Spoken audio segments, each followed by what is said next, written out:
Hello, a very good morning to all of you. Welcome to my channel NG medicals. So अभी तक अगर आपने मेरे videos को लाइक नहीं किया है तो लाइक कर दीजिए अगर आपको अच्छे लगते हैं तो, एंड सब्सक्राइब कर दीजिए अगर आप चाहते हैं कि मैं कंटिन्यूअस ऐसे वीडियोस बना सकूं और आपको नॉलेज दे सकूं। एंड अगर वीडियोस आपको समझ आते हैं तो प्लीज इतना कर दीजिए मेरे लिए, thank you. So today we are going to see a new topic that is filariasis. ठीक है, फाइलेरियासिस। सो फाइलेरिया आपने सुना होगा, ठीक है, वही है ये फाइलेरियासिस। चाहे आप फाइलेरिया बोलिए चाहे फाइलेरियासिस बोलिए, दोनों सेम है। ओके, सो ये जो वर्ड है filariasis, this is derive from the Latin word, कह सकते हैं, फाइलम। ठीक, तो ये एक लैटिन वर्ड से डिराइव हुआ है जिसका मेन मीनिंग है फाइलम। ये फाइलम का मीनिंग होता है कह सकते हैं थ्रेड लाइक, धागे की तरह। तो जिस हिसाब से आप यहाँ पे देख रहे होंगे कुछ थ्रेड लाइक स्ट्रक्चर आपको दिख रहा होगा, दीज ऑल आर वॉर्म्स। ठीक है, जो कि फाइलेरिया कॉज कर रहे हैं। नहीं, अब आप सोच रहे होंगे कि मेनली आपने सुना है कि it is mosquito bite infection. हाँ, ये मॉस्किटो बाइट इन्फेक्शन है, पर मॉस्किटो के मॉस्किटो कोई इन्फेक्टेड लाइक कुछ इंसेक्ट नहीं है। मॉस्किटो के पास ये वॉर्म होते हैं, कुछ मॉस्किटो के पास ये वॉर्म होते हैं। ठीक है, और ये वॉर्म हमारे अंदर ट्रांसफर हो जाते हैं जब मॉस्किटो बाइट करता है। ठीक है, जिसकी वजह से हमें फाइलेरिया हो जाता है। ओके, हम इंट्रोडक्शन देख लेते हैं कि क्या है एंड किस तरह से ये हमारे अंदर जाते हैं और प्रोग्रेस करते हैं। So according to the intro, so it is an infectious disease. Simple सी चीज है, मॉस्किटो बाइट कर रहा है लेकिन वॉर्म की वजह से अंदर इन्फेक्शन हो रहा है, that's why it is said to be an infectious disease. किसकी वजह से हो रहा है? फाइलेरिया के वॉर्म की वजह से हो रहा है। मैंने आपको बताया ना कि इसमें मॉस्किटो का बहुत ज्यादा रोल नहीं है, वो सिर्फ एक मैसेंजर की तरह काम कर रहा है, लेकिन जो मेन कॉजेटिव एजेंट है वो हमारा फाइलेरिया के वॉर्म्स है। ठीक है, अब फाइलेरिया के कौन से वॉर्म है ये हमें पता होना चाहिए। तो इसका जो मेन वॉर्म है उसका नाम है व्यूचरेरिया बैंक ऑफ थाई। ठीक है, नेम तो थोड़ा सा लग रहा होगा टफ है, फिर भी इसको लर्न कर लीजिएगा, इंपॉर्टेंट है। व्यूचरेरिया बैंक ऑफ थाई, आगे मैं आपको शो करूंगी। देन होता क्या है कि ये किसकी वजह से ट्रांसफर हो रहा है, ये वॉर्म जो है वो किसकी वजह से ट्रांसफर हो रहा है? मॉस्किटो बाइट की वजह से ट्रांसफर हो रहा है। ये देखिए किस तरह से ये ट्रांसफर हो रहा है। मॉस्किटो आया, उसने बाइट किया इस जीआईएफ में, जैसे कि आप देख सकते हो कि हो क्या रहा है यहाँ पे। मॉस्किटो ने बाइट किया, बाइट करने पे क्या हुआ कि उसने अंदर ये व्यूचरेरिया बैंक ऑफ थाई को ट्रांसफर कर दिया। किसके अंदर? जहां बाइट साइट थी उसके अंदर। ठीक है, वहां से वो लिम्फ नोड में जाएगा, हमारे लिम्फेटिक सिस्टम में जाएगा और हमें प्रॉब्लम होने लगेगी। सो इसका जो अदर नेम है उसका वो है एलिफेंटियासिस, या हम कह सकते हैं इसे हिंदी में बोलते हैं हाथी पांव। तो ये एलिफेंटियासिस क्यों बोला जाता है? क्योंकि अकॉर्डिंग टू दिस इमेज आप देख सकते हो कि नॉर्मल लेग जो था उसकी जगह पे ये देखिए बिल्कुल ऐसा लग रहा है कि बहुत ही ज्यादा स्वेल हो चुका है। लग क्या रहा है, हो ही जाता है, इतना ज्यादा मोटा हो जाता है पैर या कहीं पर भी वो साइट जहां पे बाइट हो चुका होता है। ठीक है, इसी वजह से इसका नाम पड़ गया एलिफेंटियासिस, हाथी पांव। ठीक है, तो हम कॉजेटिव एजेंट मान लेते हैं फीमेल क्यूलेक्स मॉस्किटो। ठीक है, ये हमारा कॉजेटिव एजेंट है, इसी के पास स्पेशली ये वॉर्म्स होते हैं और ये वॉर्म्स ट्रांसफर हो जाते हैं। इंक्यूबेशन पीरियड आप ये सोचिए कि ये एक कह सकते हैं 1 साल या उससे ज्यादा भी ले लेता है सिम्टम लाने में। हम जानते हैं कि इंक्यूबेशन पीरियड क्या है, सिम्टम कब आ रहे हैं, कितनी देर में रेप्लिकेशन हो रहा है माइक्रो ऑर्गेनिजम्स का। तो ये माइक्रो ऑर्गेनिज्म, ये जो हमारे वॉर्म्स अंदर जा रहे हैं, ये पूरा 1 साल या उससे ज्यादा ले लेते हैं फैलने के लिए हमारी बॉडी में और सिम्टम लाने के लिए, कैपेबल हो जाते हैं सिम्टम लाने के लिए। आप अगर ऐसे सर्च करोगे तो कहीं ना कहीं आपको इंक्यूबेशन पीरियड अलग मिलेगा। ठीक है, जैसे 4 मंथ हो गया, या हो सकता है कि 4 से 5 दिन ऐसा भी दिख सकता है, लेकिन वो इंक्यूबेशन पीरियड हमारा ये वाला इंक्यूबेशन पीरियड नहीं होता है। वो इंक्यूबेशन पीरियड होता है हमारा मॉस्किटो के अंदर कितने टाइम पे वो रेप्लिकेट हुए। ठीक है, वो, लेकिन मेन इंक्यूबेशन ह्यूमन वाला ये है कि वो 1 साल या उससे ज्यादा लगा देता है। And also it is depend on the immunity and your life style. ठीक है, कि आपकी इम्यून पावर कैसी है, उसके हिसाब से भी हमारा रेप्लिकेशन अंदर होता है। ठीक है, देन टाइप ऑफ डिजीज, किस तरह की डिजीज है, तो वेक्टर बॉर्न डिजीज है। मैंने आपको इससे पहले वाले वीडियो में भी बताया था कि वेक्टर बॉर्न डिजीज हम किसे कहते हैं, जो किसी चीज के थ्रू, किसी मैसेंजर के थ्रू माइक्रो ऑर्गेनिजम्स का एंट्रेंस हुआ हो। इसी वजह से मैंने आपको पहले ही बता दिया कि जो हमारा बैनक्रॉफ्ट टाई है, ठीक है, विजरेरिया बैनक्रॉफ्ट टाई, वो हमारा मेन होता है, वर्म होते हैं जो कि डिजीज कॉज करते हैं, लेकिन ट्रांसफर किसके थ्रू होते हैं, फीमेल क्यूलेक्स मॉस्किटो के थ्रू होते हैं। इसी वजह से जो यहाँ पे वेक्टर बॉर्न डिजीज बोला गया है, क्योंकि फीमेल क्यूलेक्स हमारी क्या है, मैसेंजर है।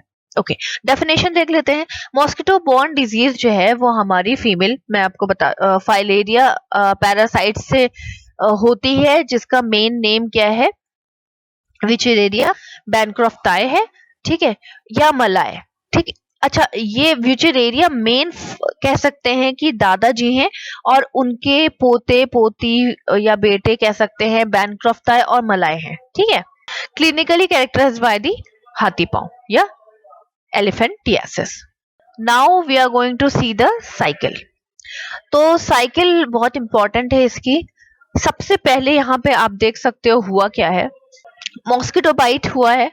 ठीक है, कौन सा मॉस्किटो, हमारा फीमेल क्यूलेक्स मॉस्किटो ने क्या किया, होस्ट कौन होता है, ह्यूमन बीइंग, जिसको बाइट किया है ना, जिस पर्सन को बाइट किया क्यूलेक्स ने, वो हो गया हमारा होस्ट, जिसके अंदर माइक्रो ऑर्गेनिजम्स एंटर हुए, उनको हम होस्ट बोलते हैं। ठीक है, मेनली क्यूलेक्स हमारा थाइज में बाइट करता है। मुझे नहीं पता, इस पे रिसर्च चल रही है क्यों वो थाइस पे आकर के बाइट करती है। ठीक है, लेकिन वो थाइस पे आके ही बाइट करती है मेनली। ठीक है, उसने बाइट कर लिया, बाइट करने के बाद क्या हुआ यहाँ पे देख लेते हैं। तो यहाँ पे देख लीजिए, देखिए, अच्छा यहाँ पे हुआ क्या, डायरेक्ट जो है हमारा वर्म बढ़ नहीं गया, इसने जब बाइट किया तो इसने क्या किया, ट्रांसफर क्या किया, लार्वा ट्रांसफर किया। अब आप सोच रहे होंगे व्हाट इज लार्वा, तो लार्वा कह सकते हैं, मैं आपको सिंपल लैंग्वेज में अगर समझाऊं तो लार्वा एग्स होते हैं, एग्स मान सकते हैं।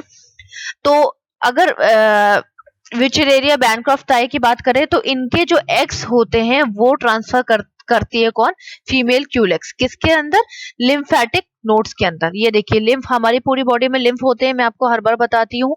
ठीक है, जो कि हमारे ब्लड सप्लाई के पास होते हैं, और इन लिम्फ में इम्यून सिस्टम का काम होता है। अब आप सोच रहे होंगे कि क्यों 1 साल लग जाता है इन लोगों को रेप्लिकेट होने में, इन लोगों को फैलने में, क्यों, क्योंकि ये जो हमारे लिम्फ नोड है, जिसके अंदर लार्वा गया है, जिसके अंदर हमारे मॉस्किटो ने इन्फेक्शन भेजा है, उसके अंदर हमारा इम्यून सिस्टम भी एक्टिवेट हो जाता है। तो हमारा इम्यून सिस्टम उससे फाइट करता रहता है, करता रहता है, करता रहता है, इसीलिए इतना टाइम लग जाता है हमारे इस विचेरिया बैनक्रॉफ्ट टाई को स्प्रेड होने में। ठीक है, तो सोचिए इसने 1 साल ले लिया। अब 1 साल में क्या हुआ, वो अंडे क्या हुआ, अंडे से हमारा वॉर्म बना। ठीक है, वो वॉर्म क्या हुआ, धीरे धीरे धीरे धीरे हमारे इम्यून सिस्टम को सप्रेस करते करते करते करते अपने आप को रेप्लिकेट करने लगा। ठीक है, रेप्लिकेट करते करते करते करते उसने क्या किया, अपनी ग्रोथ एंड डेवलपमेंट बढ़ा लिया, और डेवलपमेंट बढ़ाने के बाद वो उनका नाम चेंज हो गया, या उनका साइज चेंज हो गया, जिन्हें हमने बोल दिया एडल्ट वॉर्म्स। ठीक है, एडल्ट वॉर्म हमने बोल दिया। ओके, अब ये एडल्ट वॉर्म जो हैं वो इतने ज्यादा कह सकते हैं स्ट्रांग हो गए कि इन्होंने अपने आप को कहाँ, लिम्फ नोड से कहाँ ट्रांसफर कर दिया। मैंने आपको बताया लिम्फ नोड के पास हमारे ब्लड सप्लाई होता है, ब्लड सप्लाई में ट्रांसफर कर दिया। ये चले गए कहाँ, हमारे ब्लड सप्लाई के अंदर। अब आपने सोचा है कि अगर इस ह्यूमन बीइंग के ब्लड सप्लाई के अंदर ये वॉर्म घूम रहा है, और दूसरा फीमेल क्यूलेक्स मॉस्किटो आके इसको बाइट करेगा, तो सिंपल सी चीज है, इसके ब्लड सप्लाई से ही तो बाइट करेगा ना। तो ब्लड सप्लाई से अगर बाइट करेगा तो सिंपल सी चीज है, वो वॉर्म भी ले लेगा अपने साथ, और वॉर्म ले लेगा, इसका मतलब अब ये जिसको जाकर के बाइट करेगी फीमेल क्यूलेक्स, वो सारे लोग फाइलेरियासिस के शिकार हो जाएंगे। ये थी हमारी साइकिल। आई थिंक आपको क्लियर हुआ होगा, इसमें कुछ भी टफ नहीं है, और मैंने भी सही से समझाया है। ठीक है, तो आगे देख लेते हैं, देखते हैं कि कैसे प्रोग्रेस हो रहा है, या आप इसको पैथोफिजियोलॉजी की जगह पर भी लिख सकते हो। तो इटियोलॉजी की वजह से, यानी कि फीमेल क्यूलेक्स के बाइट की वजह से क्या हुआ, जो लार्वा था, जो एग्स थे, वो ट्रांसफर हुए। ठीक है, लिम्फेटिक नोड्स में गए, लिम्फेटिक नोड से वो क्या हुए, उन्होंने दो चीजें बनाई, एक फीमेल और मेल वर्म बनाया। मैं यहाँ पे बता रही हूँ कि रेप्लिकेशन कैसे हुआ, ठीक है। तो एक्स थे ना बहुत सारे, तो एक्स में फीमेल भी निकलेंगे मेल भी निकलेंगे। अब दोनों ने एक दूसरे को फ्यूज किया, फर्टिलाइज किया, ठीक है। फर्टिलाइज करने के बाद उन्होंने और एक्स बनाए, मतलब और उनके फर्टिलाइजेशन के बाद उन्होंने अपने आप को रेप्लिकेट कर लिया। सिंपल सी चीज है, फर्टिलाइज करेंगे तो वो फैलेंगे और ज्यादा बन जाएंगे वर्म। इसी तरह से डिजीज प्रोग्रेस हो गई और हमें 1 साल तक ये ऐसे, इम्यून सिस्टम की वजह से ये 1 साल ले लिया इसने प्रोग्रेस करने में, और बाद में हमें क्या हो गया, elephantiasis as a sign symptom दिख गया। ये देखिए किस तरह से इसके पैर में स्वेलिंग आ चुकी है। ओके, अब हम देखेंगे साइन एंड सिम्टम्स, क्या क्या साइन एंड सिम्टम्स आए। तो सिंपली इन्फेक्शन हुआ है तो फीवर हो गया होगा, मुझे नहीं लगता है समझाना पड़ेगा। लिम्फेटिक में फैल चुके हैं, लार्वा फैल चुका है तो लिम्फेटिक में इन्फ्लेमेशन हुआ होगा, तो लिम्फेटिक में इन्फ्लेमेशन हुआ होगा तो एडिमा भी हुआ होगा, ठीक है। स्किन एबनॉर्मेलिटी क्यों, क्योंकि देखिए कितना ज्यादा स्ट्रेच हो गया है, कहीं पर भी स्किन। अब आप खुद ही देख लो, प्रेगनेंसी में जब एब्डोमेन बहुत ज्यादा बड़ा हो जाता है साइज में, उसके बाद डिलीवरी के बाद स्ट्रेच मार्क्स आ जाते हैं, तो वो स्किन एबनॉर्मल ही तो दिखती है ना, नॉर्मल तो नहीं दिखती है, कितनी गंदी सी दिखती है, वो बाद में चले जाते हैं। It's like another thing. मैं आपको सिर्फ एक एग्जांपल दे रही हूँ। सेम इसमें क्या हो गया कि बहुत ज्यादा स्ट्रेच हो गई स्किन। यहाँ पे देखिए जहां पर भी एलिफेंटियासिस हुआ है, स्किन बहुत ज्यादा स्ट्रेच हो जाएगी और वो रिंकल्ड रिंकल्ड दिखने लगेगी, ठीक है। तो स्किन एबनॉर्मेलिटी हो गई, and plus infection, skin infection भी हो सकता है क्योंकि इन्फेक्शन अपने आप को कंटिन्यूअस बढ़ा रहा है। देन सेक्सुअल डिसेबिलिटी हो जाएगी। क्यों सेक्सुअल डिसेबिलिटी हो जाएगी? बिकॉज मैंने आपको बताया कि कॉमन साइट कौन सी है, थाइस, ठीक है। अब सिंपल सी चीज है, अगर लड़का हुआ उसकी थाइस पे अगर बाइट हुआ होगा तो थाइस के पास क्या होता है, स्क्रोटम होते हैं, है ना। और स्क्रोटम के अंदर टेस्टिस होते हैं जिसके अंदर हमारे स्पर्म्स बनते हैं। तो सिंपल सी चीज है, अगर थाइस पे अफेक्ट हुआ है तो स्क्रोटम पर भी अफेक्ट होगा। स्क्रोटम का साइज इतना ज्यादा बढ़ जाएगा कि उसके अंदर जो टेस्टिस हैं उन पे भी बहुत ज्यादा इफेक्ट आएगा। और जब टेस्टिस के अंदर इफेक्ट आएगा, इन्फेक्शन होने लगेगा तो स्पर्म्स नहीं बनेंगे, तो सेक्सुअल डिसेबिलिटी हो जाएगी। प्लस पेनिस भी अफेक्टेड होगा, पेनिस का साइज भी देखिए यहाँ पे इंक्रीज हो गया है। तो फर्स्ट ऑफ ऑल तो वो सेक्सुअल एक्टिविटी कर ही नहीं पाएगा। सेकेंड, उसके स्पर्म्स बनने में प्रॉब्लम होगी, इनफर्टिलिटी की चांसेस बढ़ जाएंगे। थर्ड, कि वो कंफर्टेबल ही नहीं होगा, उसको इतना ज्यादा दिक्कत हो रही होगी कि वो किसी फीमेल के साथ इंटरमेट हो सके या सेक्सुअल एक्टिविटी कर सके, ठीक है। Then inability to work, simple सी चीज है, आप चल नहीं पाओगे, आपकी नॉर्मल एक्टिविटीज डिस्टर्ब हो जाएंगी, तो inability to work. Genital oedema हो जाएगा, मैंने आपको बताया थाइस पे आएगा तो फिर जेनाइटल ऑर्गन। अगर फीमेल पे आएगा तो फीमेल में वजाइना पे भी आएगा, सिंपल सी चीज है, वजाइना में स्वेलिंग हो जाएगी एंड प्रॉब्लम क्रिएट हो जाएगी नॉर्मल एक्टिविटीज में भी। तो आई थिंक आपको सिम्टम्स क्लियर हो गए होंगे। देन डायग्नोस्टिक इवैल्यूएशन देख लेते हैं। तो first of all history collection करेंगे एज ऑलवेज। तो हिस्ट्री कलेक्शन में हम उनसे पूछ सकते हैं कि वो कौन से एनवायरनमेंट में रह रहे हैं, स्लम्स एरिया में रहते हैं कि ओपन में सोते हैं, या कोई मॉस्किटो बाइट का कोई लोशन वगैरह, ओडोमॉस वगैरह या मॉस्किटो नेट वगैरह यूज करते हैं कि नहीं करते हैं, ठीक है। ये सारी चीजें हम, या तो वो सी के आसपास, समुद्र के आसपास या झील के आसपास, ठीक है, इन सब के हाँ, इन सब के आसपास वो रह रहे हैं कि नहीं रह रहे हैं। लेक वगैरह के आसपास अगर वो रह रहे होंगे मान लीजिए, तो वहां पे सिंपल सी चीज है, मॉस्किटो का प्रोडक्शन ज्यादा हो रहा होगा तो उनको चांसेस ज्यादा होंगे। फिजिकल एग्जामिनेशन में हम उनका वो वाली साइट, मेनली हम लेग्स पे फोकस करते हैं, ठीक है। ये सारी चीजें हम देख लेंगे। एंड मैं आपको बता रही हूँ कि ऐसे तो पेशेंट आएगा ही नहीं जब तक उसका स्वेलिंग, जब तक उसको सिम्टम नहीं आएंगे, उसको पता ही नहीं चलेगा कि उसको अंदर कुछ प्रॉब्लम हो रही है। जब एलिफेंटियासिस बढ़ जाएगा, जब स्वेलिंग बढ़ जाएगी पैरों में, तब वो आएगा दिखाने के लिए हॉस्पिटल में कि मुझे क्यों, मेरे पैर में स्वेलिंग क्यों हो रही है। तो वही साइट हम मेनली फोकस करेंगे, तो हमें पता चल जाएगा कि इतना ज्यादा एलिफेंटियासिस में ही होता है। देन ब्लड टेस्ट करा लेंगे। ब्लड टेस्ट में हमें पता चल जाएगा presence of the micro organisms, and WBC count भी इंक्रीज होंगे। सिंपल सी चीज है, इन्फेक्शन इंक्रीज है तो डब्ल्यूबीसी काउंट इंक्रीज होंगे। एमआरआई एंड सीटी स्कैन कराएंगे जिससे हमें टिश्यू नेक्रोसिस, टिश्यू इंजरी, या कह सकते हैं टिश्यू इन्फ्लेमेशन वगैरह भी पता चल जाएगा। एक्सरे कराएंगे, बोन में इन्फेक्शन तो नहीं पहुंच गया है, बहुत ज्यादा सीवियर हो जाएगा तो इन्फेक्शन हमारे बोन तक भी पहुंच सकता है, ये भी हम पता कर सकते हैं। प्लस एक्सरे में हमें लिम्फ भी आइडेंटिफाई हो जाएंगे, यहाँ पे देखिए लिम्फ भी आइडेंटिफाई हो जाएंगे कि किस साइड का लिम्फ, मान लीजिए एडिमेटस है, ये तो मान लीजिए मैं एग्जांपल दे रही हूँ आपको कि यहाँ पे बाइट हुआ था तो इस साइड का लिम्फ क्या होगा, आपको स्वेल मिलेगा। ठीक है, ये मान लीजिए लिम्फ था तो ये लिम्फ, ये वाला साइड स्वेल मिलेगा, क्यों? क्योंकि यहाँ पे बाइट हुआ था और यहाँ पर ही लार्वा प्रेजेंट था। ओके, एक्सरे से हमें पता चल जाएगा। देन पीसीआर करा लेंगे, तो पीसीआर पॉलीमरेज चेन रिएक्शन होता है।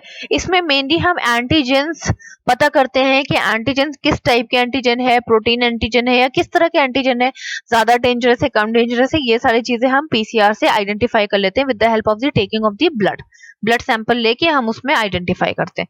देन एलाइजा टेस्ट कराएंगे, एंजाइम लिंक्ड इम्यूनो सॉर्बेंट एसे। ठीक है, तो एलाइजा टेस्ट हम क्यों कराते हैं? Mainly detection of the antibodies. देखिए इसमें एंटीजन हमें पता चलेंगे और इसमें एंटीबॉडीज हमें पता चलेंगे कि कौन सी एंटीबॉडीज हमारे अंदर प्रेजेंट है। ठीक है, किस टाइप के एंटीबॉडीज हमारे अंदर प्रेजेंट है। तो एंटीबॉडीज कब हमारे अंदर प्रेजेंट होती हैं? जब हमारे अंदर एंटीजन प्रेजेंट होता है। ठीक है, नेक्स्ट देख लेते हैं मैनेजमेंट। तो मैनेजमेंट में हम एंटी फाइलरेसिस की मेडिसिन मोस्टली फॉलो अप करते हैं। क्यों? क्योंकि हमारे पास सर्जिकल के लिए कुछ भी नहीं बचता है, हम सर्जिकल मैनेजमेंट इसमें फॉलो नहीं करते हैं। तो इसके लिए फार्माकोलॉजिकल मैनेजमेंट में हमें क्या करना है, डाइएथाइल कार्बामेजीन करके एक मेडिसिन आती है। ठीक है, डीईसी इसको शॉर्ट फॉर्म में बोलते हैं। ये हमारा क्या करती है, कंसंट्रेशन डिक्रीज करती है, वर्म का जो इन्फेक्शन का कंसंट्रेशन है, एबिलिटी है, उसको डिक्रीज करती है। नेक्स्ट है हमारा एल्बेंडाजोल। एल्बेंडाजोल एंटीबायोटिक है जो कि हमारे एडल्ट वर्म को किल करने में हेल्प करती है। नेक्स्ट है हमारा आइवरमेक्टिन। तो ये आइवरमेक्टिन भी एंटीबायोटिक है जो कि सेम इसका भी इफेक्ट होता है कि वर्म को किल करने में और उसके इफेक्ट को स्लो करने में भी हेल्प करती है। लेकिन हम ये सिंगल सिंगल नहीं देते हैं, इनमें से हम कॉम्बिनेशन देते हैं।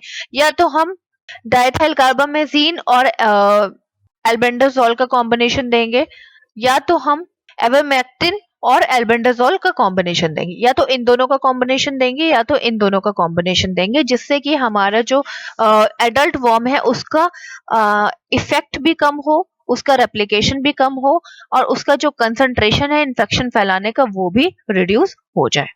देन प्रिवेंशन के लिए हमें क्या करना है कि हम पेशेंट को बोलेंगे कि फुल स्लीव्स, मेनली अगर वो ऐसे स्लम्स एरिया या ऐसे कम्युनिटी एरिया में रहते हैं या ऐसे लेक के पास या कहीं ऐसी जगह पे रहते हैं जहाँ पे मॉस्किटो का प्रोडक्शन ज्यादा है, तो वो मेनली फुल स्लीव्स पहने, मॉस्किटो नेट यूज करें। ठीक है, वाटर कंटेनर्स को कवर करके रखें, बिकॉज वाटर कंटेनर्स अगर कवर नहीं करेंगे तो उसमें मॉस्किटो का प्रोडक्शन होगा, बनेंगे एंड वो फिर उड़ेंगे हवा में। देन हाइजीनिक मेंटेन करके रखनी है और एनवायरनमेंट को क्लीन करके रखना है जिससे कि मॉस्किटो का प्रोडक्शन कम हो जाए।